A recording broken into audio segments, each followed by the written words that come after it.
बिस्मिल्लाहिर्रहमानिर्रहीम, अस्सलाम वालेकुम नाज़रीन। आप यूट्यूब चैनल देख रहे हैं, मैं इमरान खान हूँ। मैंने पिछले वीलॉग में आपको बताया कि दो चीज़ें इमरान खान साहब के सामने रखी जाएंगी और ये इमरान खान साहब की पार्टी भी कह रही थी। उनका ये कहना था कि दो चीज़ें इमरान खान के सामने, एक तो डेट के हवाले से जो मामला है कि 5 अगस्त है या 90 दिन है या मामला किधर को जाएगा, एक तो ये चीज़ इमरान खान साहब के सामने जाएगी और दूसरा जो सेनेट के टिकटों की तकसीम या उम्मीदवारों का चुनाव, क्योंकि ये तो सारे आज़ाद उम्मीदवार हैं, पाकिस्तान तहरीके इंसाफ का वजूद तो नहीं है अभी तक इलेक्शन कमीशन ऑफ पाकिस्तान की मेहरबानी से, लिहाजा ये आज़ाद उम्मीदवार हैं। लेकिन पाकिस्तान तहरीके इंसाफ के आज़ाद उम्मीदवार किसे वोट डालते हैं, ये फैसला जो है वो पाकिस्तान तहरीके इंसाफ ने करना था और इमरान खान साहब ने ये फैसला करना था। वक्तन फवक्तन लोग जेलों में जाते रहे, इमरान खान साहब से मिलते रहे और जेल में जाने वाले लोग बाहर आकर ये दावा करते थे कि जी मेरा भी सेनेट का टिकट पक्का हो गया। तो आज जो जेल से खबर आई है उसमें एक तो ये दावा किया जा रहा है कि, और ये मिशाल यूसुफजई ने खुद दावा किया कि मेरी नशिस्त जो है वो इमरान खान साहब ने पक्की कर दी है और इमरान खान साहब ने कहा है कि मिशाल यूसुफजई जो है उन्हें सेनेटर बनाया जाए सानिया निश्तर वाली सीट के ऊपर और बाकियों को कागजात नामजदगी उसमें जमा नहीं करवाने चाहिए थे। एक तो ये बात होगी क्लियर। और दूसरा जो है वो मिशाल यूसुफजई के लिए एक और प्रॉब्लम हो गई है और ये प्रॉब्लम बड़ी अजीब सी है। यानी उन्होंने यहाँ पे इलेक्शन लड़ना है तो आप जब कागजात नामजदगी जमा करवाते हैं तो आपके तजवीज़ कुरिंदगान और तायीद कुरिंदगान होते हैं। ये वो लोग हैं जो तजवीज़ और तायीद करते हैं कि जनाब ये हमारी तरफ से ये उम्मीदवार के तौर पर खड़ी है। अरकान असम्बली होते हैं। तो मिशाल यूसुफजई के तजवीज़ और तायीद कुरिंदगान अब वो नहीं आए। इलेक्शन कमीशन ने 1 दिन का टाइम दिया है। अब देखना यह है कि वो आते हैं या नहीं आते। अगर वो नहीं आते तो इनके लिए बड़ा सीरियस मसला हो जाएगा, उन्हें लेकर आना पड़ेगा। क्योंकि मुझे अच्छी तरह याद है कि जमशेद इकबाल चीमा साहब लाहौर से इलेक्शन लड़ रहे थे तो उनके तजवीज़ और तायीद कुरिंदगान का एक छोटा सा इशू हो गया था और इस बुनियाद पर इलेक्शन कमीशन ऑफ पाकिस्तान ने उन्हें इलेक्शन से ही बाहर कर दिया था। तो वो इलेक्शन से बाहर हो गए और पीपल्स पार्टी और नून लीग अकेले मैदान में रह गए थे। ये वो वक्त था जब पंजाब में पीटीआई की हुकूमत भी थी। ये वो वक्त था जब पाकिस्तान तहरीके इंसाफ जो है उनका तोती बोलता था, वहां पे इलेक्शन जीतना उनके लिए आसान था। लेकिन वो सीट पुरानी क्योंकि नून लीग की चली आ रही थी, बाद में उसी सीट से बिलावल ने और अता तारड़ ने इलेक्शन लड़ा पीटीआई के उम्मीदवार के मुकाबले में। फिर फॉर्म 47 जो है वो जारी हुआ अता तारड़ के लिए और उन्होंने उसे हलाल भी किया काफी हद तक। तो मिशाल यूसुफजई की जो नशिस्त है वो इस हवाले से मुश्किल में पड़ गई है। लेकिन उनके बाद टाइम है। अब इमरान खान साहब की जो कॉन्सेंट एक मिली है तो उसके बाद ऐसा लगता है कि शायद उनकी मुश्किल आसान हो जाएगी। तो इमरान खान साहब ने जेल में जो 2 चीजें उनके सामने रखी गई, एक तो एहतजाज की तारीख, तो उस पर अलीमा खान ने कहा जी उनको तो पता ही नहीं था और अभी पता चला है 90 दिन का मामला। तो 90 दिन के मामले के ऊपर एक क्लैरिटी आई है और ये सलमान अकरम राजा साहब की जानिब से भी आई है, ये अलीमा खान की जानिब से भी आई है और इन सब ने कहा जी 90 डेज। अली अमीन गंडापुर की बात है, इमरान खान साहब ने 5 अगस्त का टाइम दिया हुआ है। ये आप जरा सुन लें, सलमान अकरम राजा साहब बड़े गुस्से में बोल रहे थे तो उन्होंने 90 डेज पे क्या कहा, जरा ये सुने आप। 90 दिन की बात के हवाले से मैं उसके साथ बिल्कुल शामिल नहीं हूँ। हम तहरीक चलाएंगे, खान साहब के अहकामात के तहत तहरीक चलाएंगे। मैं उसके साथ बिल्कुल शामिल नहीं हूं, हम तहरीक चलाएंगे, खान साहब के अहकामात के तहत जो है तहरीक चलाएंगे। तो एक तो जो पार्टी के अंदर जो इख्तलाफात पैदा हो रहे थे इस पर इमरान खान साहब ने बड़ा सख्त एक मौक़िफ़ दिया है और उनका जो मौक़िफ़ है वो अब छप भी गया मुख्तलिफ जगहों पे, सोशल मीडिया पे। इमरान खान ने कहा कि लाहौर में इजलास को लेकर पार्टी में इख्तलाफ जानबूझकर पैदा किया जा रहा है, ज़ाती इख्तलाफात ख़त्म करें और सारा फोकस तहरीक पर रखें। इमरान खान ने जो है वो, अलीमा खान ने ये बात की, इमरान खान की दूसरी बहनें भी वहाँ मौजूद थी। उन्होंने कहा कि इमरान खान ने आज 2 पैगाम दिए हैं और कहा है कि उनके साथ और बुशरा बीबी के साथ जुल्म हो रहा है, मेरे टीवी और अखबारात बंद किए हुए हैं, सुपरिटेंडेंट जेल और कर्नल साहब ने इंसानी हकूक ख़त्म किए हुए हैं, मेरे साथ हुए सलूक का हिसाब होना चाहिए। ये सब एक शख्स के कहने पर किया जा रहा है। अच्छा, इस हवाले से इमरान खान साहब का एक स्टेटमेंट भी है, वो उनकी बहन ने जो बताया, उन्होंने कहा बड़े सख्त अंदाज में इमरान खान साहब ने ये बात की है। तो ज़रा ये सुन लें कि इमरान खान ने अपनी बहन को क्या कहा कि कौन जिम्मेदार है, ये देखें आप। अगर मुझे जेल में कुछ होता है उसका जिम्मेदार आसिम मुनीर होगा और आसिम मुनीर उन्होंने हिदायत दी है अपनी पार्टी को कि आप आसिम मुनीर का हिसाब लेंगे अगर मुझे जेल में कुछ हुआ, क्योंकि ये जिस तरफ लेकर जा रहे हैं आपको नजर आ रहा है कि इमरान खान को उस कैद में रखा हुआ है ये मैं आपको अब कह रही हूँ। अब ये इमरान खान साहब कह रहे हैं कि अगर मुझे जेल में कुछ हुआ तो जिम्मेदारी जो है वो आसिम मुनीर की होगी, फील्ड मार्शल आसिम मुनीर। और फिर दोबारा से उन्होंने कर्नल की भी बात की, उन्होंने सुपरिटेंडेंट की भी बात की, बल्कि इमरान खान ने कहा कि मैं जानता हूं वो कर्नल कौन है और मुझे इसके बारे में इंफॉर्मेशन है। फिर भी बता रहे हमसे हमारी सहूलियात वापस ले ली गई हैं और लगातार परेशान किया जा रहा है। इमरान खान साहब की बॉडी के ऊपर जो मैस है, जो गोश्त होता है या जो मसल्स होते हैं, वो कमज़ोर हो रहे हैं, क्योंकि अब उन्हें वो जेल के अंदर बाहर निकलने की और ज़्यादा वॉक करने की या वर्जिश करने की इजाज़त नहीं है। तो एक आदमी को आप अकेला रखें, छोटे से सेल में बंद रखें, तो अल्टीमेटली उसके जिस्म का गोश्त कम होना शुरू हो जाता है। और ये मैंने प्रैक्टिकली खुद इसको मेरा अपना इस पर एक एक्सपीरियंस है। मेरा 30 किलो के करीब वजन कम हो गया था लगभग, तो जब मुझे कैद में डाला हुआ था। तो ये बड़ी तेज़ी से वजन गिरता है अगर आपको बाहर ना निकाले। मुझे तो 1 मिनट भी बाहर नहीं निकाला। मैं तो जहाँ पहले दिन अंदर गया मुझे वो अंदर ही रखते थे, बाहर निकालते ही नहीं थे। तो एक दफ़ा भी बाहर नहीं निकाला, सवाए इसके कि जब छोड़ा मुझे तो वो वज़न वाकई कम होता है। आपको खाना भी मिले फिर भी आपका वज़न कम होता है, क्योंकि आपके पास मसल को आप हरकत नहीं दे रहे होते, वर्जिश करने का आपको मौका नहीं मिल रहा होता या वॉक करने के लिए आपको जगह नहीं मिल रही होती, तो फिर ये आपके साथ होता है। बहरहाल ये इमरान खान साहब ने कहा, पैगामात ये है कि पार्टी के अंदर जो इख्तलाफात हैं उन्हें ख़त्म किया जाए। लाहौर के अंदर जो हुआ उसको इन्होंने खुशाइन करार दिया। मिर्ज़ा अफरीदी के हवाले से कोई क्लैरिटी जेल में से नहीं आई। कुछ लोग ये दावा कर रहे हैं कि इमरान खान साहब ने मिर्ज़ा अफरीदी का जो टिकट है उसको कंफर्म कर दिया। कुछ लोग ये दावा कर रहे हैं, कुछ लोग इसके बारे में कुछ नहीं कह रहे। अच्छा, जो लोग दावा कर रहे हैं उनके अकाउंट्स को अगर आप देखें तो वो पहले भी थोड़ा सा मिर्ज़ा अफरीदी को सपोर्ट करते रहे हैं। तो वो पैसे वाला आदमी है, सपोर्ट तो उसे मिल ही जाती है। लेकिन यहाँ पे एक चीज़ और बड़ी अजीब है। इमरान खान साहब ने जेल में मुख्तलिफ लोगों को बार बार ये कहा कि आप भी सेनेट के उम्मीदवार हैं, आपको भी बना सकते हैं, आपको भी बना सकते हैं, या आपको बनाएंगे या तुम्हें चलो सेनेट में एडजस्ट कर देंगे। अब वो ये करते करते वो बंदे हो गए हैं ज़्यादा और सीटें रह गई हैं कम। अब इस वक्त जो पोजीशन है वो ये है कि 7 नशिस्तें हैं सेनेट के अंदर जो जनरल नशिस्तें हैं, उनमें से पीटीआई को 6 जीतनी चाहिए थी, लेकिन फिर मखसूस नशिस्तों वाला मामला आ गया। अब भी पीटीआई अगर मैनेज कर ले तो वो 5 जीत सकती है, लेकिन जो ग्राउंड पे नजर आ रहा है पीटीआई इसमें से मैक्सिमम 4 सीटें जीत पाएगी। तो बंदे तो कम हो गए हैं, तो आसरा ज्यादा बंदों को किया हुआ है। तो इमरान खान साहब ने जो उनकी बहनों ने कहा जी पार्टी फैसला कर ले, यानी ये पार्टी फैसला कर ले किसको देना किसको नहीं देना। तो ये मामला क्योंकि इमरान खान साहब ने इतने ज्यादा बंदों से वादा कर लिया था, जो मुझे बज़ाहिर दिखाई देता है सेनेटर बनाने का, कि अब वो सारे सेनेटर बनना चाहते हैं, लेकिन वो टिकट जो है वो अवेलेबल नहीं है। टिकट का मतलब ये है कि हमायत कम लोगों को दी जा सकती है, ज्यादा को दी नहीं जा सकती। मुराद सईद के ऊपर वैसे ही एस्टेब्लिशमेंट ने क्रॉस लगाया हुआ बहुत बड़ा, ये भी एक बड़ा सीरियस इशू है।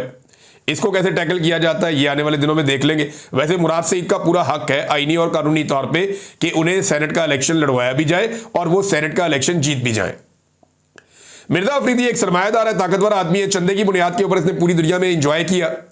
जब पाकिस्तान तहरीक इंसाफ मार खा रही थी, इमरान खान मार खा रहे थे, उनकी पार्टी के लोग मार खा रहे थे, तो ये आदमी सिर्फ कुछ लोग कहते हैं कि अपने पैसे से इसने कुछ थोड़ा बहुत सपोर्ट किया है, लेकिन उसके भी शवाहिद ऐसा सच नहीं है। वो सिर्फ ये कहा जाता है कि इसने इमरान खान की फीसें दी हैं कुछ केसेस के हवाले से, और वो मैंने आपको पहले बताया कि वकील कहते हैं जनाब हमने ली नहीं फीसें, अली अमीन कहते हैं मैंने दी है, मिर्जा अफरीदी साहब की तरफ से दावा उन्होंने दी है, फैमिली कहती है हमने दी है, वकील कहते हैं हमने ली नहीं है। मैं पहले आपको ये बात बता चुका हूं।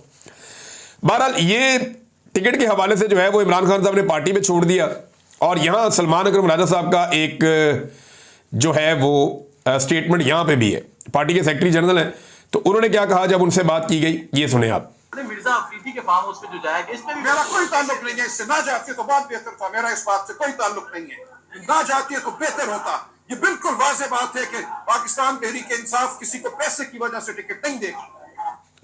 जी, वाज़ेह बात है कि पाकिस्तान तहरीक इंसाफ किसी को पैसे की वजह से टिकट नहीं देगी। अब देखना यह है कि ये टिकट मिलता है या नहीं मिलता, लेकिन एक बात आप अपने ज़हन में रखें, और ये बिल्कुल सही बात है। मैं क्योंकि पाकिस्तान तहरीक इंसाफ को जानता हूँ, PMLN को भी जानता हूँ, उनके साथ भी मैंने बहुत काम किया है और बहुत मैंने कवरेज की है इस जमात की भी, इसकी मैं बीट कवर करता रहा हूँ, PTI की भी। तो PTI ये फैसला कभी भी इमरान खान की मर्जी के बगैर नहीं करेगी। अगर मिर्जा अफरीदी को टिकट दिया भी तो इसमें इमरान खान साहब की मर्जी शामिल होगी, ये बात तो आप लिख कर ले लें। और इसमें बैरिस्टर सैफ साहब की जो मुलाकातें हैं वो बड़ा अहम रोल प्ले कर सकती हैं। तो नाज़रीन, एक और बात की इमरान खान साहब की बहनों ने, और उन्होंने कहा कि कुलभूषण यादव को भी आसान जेल में रखा गया हुआ है इमरान खान साहब की निस्बत। यानी जो इमरान खान के साथ किया जा रहा है ऐसा तो कुलभूषण यादव के साथ भी नहीं किया गया, ये इमरान खान साहब की बहनों ने कहा। अब आप जरा ओवरऑल पिक्चर देख लें कि मामला यह है कि लाहौर में अली अमीन गंडापुर का जाना, मिर्जा अफरीदी के फार्म पर जाना, आलिया हमजा का एक ऑडियो को लीक कर देना जिसपे बहुत तनकीद हो रही है पार्टी में। सब ये कह रहे हैं कि आलिया हमजा ने जो ऑडियो है उसे लीक करने के बाद एक बड़ी सख्त ज्यादती की है जो उन्हें नहीं करनी चाहिए थी, और जो पैगाम उन्हें भिजवाया गया पार्टी की तरफ से वो पार्टी में बात कर सकती थी, पार्टी के लोग ये कह रहे हैं। और आलिया हमजा जिनको सब सपोर्ट कर रहे थे, सोशल मीडिया सपोर्ट कर रहा था, कारकुनान सपोर्ट कर रहे थे, लीडरशिप सपोर्ट कर रही थी, इमरान खान खुद सपोर्ट कर रहे थे, इमरान खान की फैमिली सपोर्ट कर रही थी, ओवरसीज भी सपोर्ट कर रहे थे। आलिया हमजा साहबा ने एक इतनी बड़ी गलती की कि उन्हें एक पार्टी के अहदेदार ने एक मैसेज भेजा और उन्होंने वो मैसेज पब्लिक कर दिया। एक उन्होंने जर्नलिस्ट को दिया, जर्नलिस्ट का तो काम ही है ना, आप जर्नलिस्ट को खबर देंगे तो उसने तो खबर देनी ही देनी, आप जो मर्जी कर ले, ये उसको ये नहीं देखना कि ये खबर किसको नुकसान देती है या फायदा देती है, उसने ये देखना कि उसके बाद एक खबर है तो वो खबर देगा ही देगा जो मर्जी हो जाए। लेकिन आलिया हमजा साहबा ने पार्टी के अंदर जो है वो एक अंदर की चीज को निकालकर बाहर रख दिया, उसकी वजह से बड़ी सख्त तनकीद जो है वो आलिया हमजा साहबा पे हो रही है। और आलिया हमजा के मामले को लेकर ये लड़ाई फिर बढ़ती गई और यहां तक पहुंची कि Mirza Afridi, Alia Hamza, farm house, senate का टिकट, तो ये सारा एक अजीबोगरीब सिलसिला बन गया। फिर अहमद खान नियाज़ी साहब ने चढ़ाई कर दी अली अमीन गंडापुर पे, तो उससे तासुर बना कि शायद इमरान खान साहब की फैमिली जो है वो बहुत गुस्से में है। लेकिन वापस अली अमीन गंडापुर के भाई फैसल अमीन गंडापुर ने अहमद खान नियाज़ी के ऊपर ताने और बारिश कर दी, उन्होंने भी बौछार कर दी, जवाबी हमले की। तो इससे ये तासुर बना कि पार्टी में बहुत ज्यादा डिवीजन पैदा हो गई है। लेकिन अब इस पे बैरिस्टर गौर ने भी काम किया है और इसके ऊपर बाकी लोग भी काम कर रहे हैं कि किसी तरह भी मामला रिजॉल्व किया जाए। बैरिस्टर गौर ने कहा जी अली अमीन इमरान खान का इंतखाब है और इमरान खान का उन्हें एतमाद है, और ये बात बिल्कुल ठीक है। अली अमीन गंडापुर 100 चीजें गलत करे ना अगर, और एक भी ठीक ना करे, तो फिर भी ये बात एक हकीकत है कि अली अमीन गंडापुर को इमरान खान का एतमाद है। तो अली अमीन गंडापुर अगर गलत करते हैं तो इमरान खान साहब इसमें बरीउ जिम्मा नहीं हो सकते, वो क्योंकि उनका इंतखाब है, वो उन्हें लेकर आए हैं। यानी जब हम उस्मान बुज़दार पे तनकीद करते थे कि उस्मान बुज़दार के अंदर ये प्रॉब्लम्स हैं, या इस जगह पे करप्शन हुई है, या यहाँ पे नाअहली हुई है, या जब हम तनकीद करते थे खैबर पख्तूनख्वा में वहाँ के वज़ीर आला महमूद खान पर, ये दोनों लोग इमरान खान को छोड़ गए अभी फिलहाल, जब इन लोगों पे तनकीद होती थी तो इमरान खान पे भी होती थी कि ये इमरान खान की चॉइस है, और इमरान खान ने क्योंकि इन्हें रखा है तो इनके लिए जिम्मेदार भी, क्योंकि मेरिट पे बंदा लगाना की जिम्मेदारी तो इमरान खान साहब की थी, तो इमरान खान साहब ने अली अमीन गंडापुर साहब को लगाया, तो वो उनका एतमाद है उन्हें। फिर बैरिस्टर गौर ने कहा कि 90 दिन का बयान रूटीन स्टेटमेंट थी, यानी उन्होंने भी इसको डिसोन कर दिया। तो अली अमीन का जो 90 दिन का बयान है, ये बयान बड़ा इंपॉर्टेंट है, ये बात याद रखिएगा, ये अली अमीन गंडापुर के अपने ही खाते में होना चाहिए कि 90 दिन बाद अली अमीन गंडापुर ने फैसला करना है कि फिर उन्होंने क्या करना है। क्या 90 दिन में इमरान खान साहब रिहा हो जाएंगे? देखिए मेरी इतला के मुताबिक एक नई ट्रक की बत्ती पाकिस्तान तहरीक इंसाफ के पास मौजूद है, और वो गंडापुर साहब की जिनसे बातचीत हो रही है उन्होंने भी ये आसरा दिया है कि 90 दिन अगले ऐसे हैं जिनमें इमरान खान साहब को रिहाई हो सकती है। कुछ गारंटीज हैं मुबैना तौर पे, जो सोर्स मेरा है जिसने मुझे बताया कि एक गारंटी ऐसी है जिसको तैयार किया जा रहा है और वो पाकिस्तान में नहीं, पाकिस्तान से बाहर है, और इसी वजह से कुछ चीज़ों को ब्रेकें भी लगाई गई है। मैं आपको मिसाल देता हूं, अमेरिका में एक कॉन्फ्रेंस होने जा रही है कांग्रेस में और ह्यूमन राइट्स के हवाले से है। वहां पे बहुत सारे लोगों को दावतनामा दिया गया था और उन्हें कहा गया था कि जो कुछ उन पे गुजरा है वो आकर वहां पे बताएंगे, लेकिन फिर उन सब के दावतनामे कैंसिल कर दिए गए, और इसमें पाकिस्तान तहरीक इंसाफ के अपने लोगों ने ये किया है, कहीं बाहर से किसी ने नहीं किया। जो हार्डलाइनर्स हैं, जो वहां जाकर सख्त बात कर सकते थे या जो बता सकते थे कि जो जुल्म और बर्बरियत हो रही है, उन लोगों को फिलहाल साइड पे किया गया, और इमरान खान साहब के इंतहाई वफादार 1-2 लोग हैं वो अभी उसके अंदर शामिल हैं। लेकिन इन लोगों को डेलिब्रेटली बाहर निकाला गया है, तो इसका मतलब है कहीं ना कहीं कोई ना कोई शायद बातचीत चल रही है। अभी कंफर्म न्यूज़ कोई नहीं है, लेकिन चीज़ें उस तरफ जाती हुई दिखाई दे रही हैं। इसीलिए इतने यकीन से अली अमीन गंडापुर ने 90 डेज का नाम लिया है। गंडापुर कभी भी सियासत छोड़ना नहीं चाहेंगे, वो सियासत करना चाहेंगे, ये उनके कैरियर का पीक है, तो वो नहीं चाहेंगे कि इस वक्त सियासत छोड़ के बाहर हो जाए। गो कि उन्होंने पब्लिक की जो सपोर्ट है उसे अपने खिलाफ किया है, बड़ा उन्हें नुकसान हुआ है उनके अपने फैसलों का, उनका बार बार निकल जाना कारकुनों को छोड़कर, इस चीज ने उन्हें डैमेज किया। लेकिन इसके बावजूद अली अमीन गंडापुर सियासत छोड़ना नहीं चाहेंगे। उनके पास कोई ना कोई आसरा ऐसा है कि 90 डेज में इमरान खान बाहर आ जाएंगे। लेकिन अगर नहीं आते, क्योंकि बार बार एस्टेब्लिशमेंट ने अपने वादे तोड़े हैं, अगर नहीं आते तो गंडापुर साहब पे दबाव बहुत बनेगा, फिर उनको एक नया बहाना बनाना पड़ेगा, कोई ना कोई बहाना तो उनके पास होगा। नाज़रीन, ये तो पाकिस्तान तहरीक इंसाफ की अंदरूनी सूरत हाल है। एक और पाकिस्तान तहरीक इंसाफ के बंदे के ऊपर अटैक कर दिया गया, वो जमशेद दस्ती है। और इलेक्शन कमीशन ने पाकिस्तान तहरीक इंसाफ के रुकन कौमी असम्बली जमशेद दस्ती की नाअहली का तहरीरी फैसला जारी कर दिया है। फैसले के मुताबिक जमशेद दस्ती मैट्रिक और FA की डिग्री होल्डर के रिकॉर्ड में मौजूद नहीं है। गलत बयानी की है, जाली सनद वाला मामला है। आईने पाकिस्तान के 62 और 63 के तहत नाअहल करार दिए जाते हैं। जमशेद दस्ती की नशिस्त फौरी तौर पर खाली तसव्वुर होगी। ये वो केस है जिसमें जमशेद दस्ती को पहले भी एक मरतबा नाअहल करार दे दिया गया है। माजी में भी जमशेद दस्ती को नाअहल किया गया था इसी सीट के ऊपर। अभी इस आदमी के ऊपर दबाव है कि एस्टेब्लिशमेंट की बात माने और जैसे एस्टेब्लिशमेंट कह रही है वैसे चले। ये आदमी बात मान नहीं रहा और पुराना एक केस निकालकर, यानी देखिए ये केस पहले जरदारी के दौर में हो चुका है।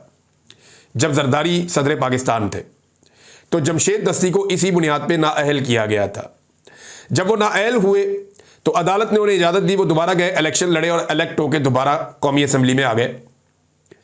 अब उसी बुनियाद पे दोबारा कैसे कर सकते हैं, क्योंकि कानून ये कहता है कि एक आदमी को एक जुर्म में एक मरतबा सजा हो सकती है, दोबारा नहीं हो सकती। एक जुर्म में एक नाअहली हो सकती है, दोबारा नहीं हो सकती। और सवाल यह पैदा होता है कि जब इलेक्शन कमीशन ऑफ पाकिस्तान इनकी पड़ताल कर रहा था तो उस वक्त इनको नाअहल क्यों नहीं किया? उस वक्त इलेक्शन लड़ने भी दिया, इलेक्शन जीतने भी दिया, फॉर्म 45 भी जारी हुए, फॉर्म 47 भी जारी हुए। लेकिन उसके बाद एक नई कहानी शुरू हो गई। और अब जो कहानी शुरू हो गई, इस कहानी के मुताबिक जमशेद दस्ती जो है वो अब रुकन कौमी असम्बली नहीं है, क्योंकि बात नहीं मान रहा। मेरे ख्याल में ये मामला अदालत में जाएगा। एक दिन पहले ही जो है आईनी अदालत के सरबराह ने बड़ी ज़बरदस्त बातें की हैं। देखते हैं ये मामला उनकी अदालत में जाता है तो वो क्या फैसला करते हैं।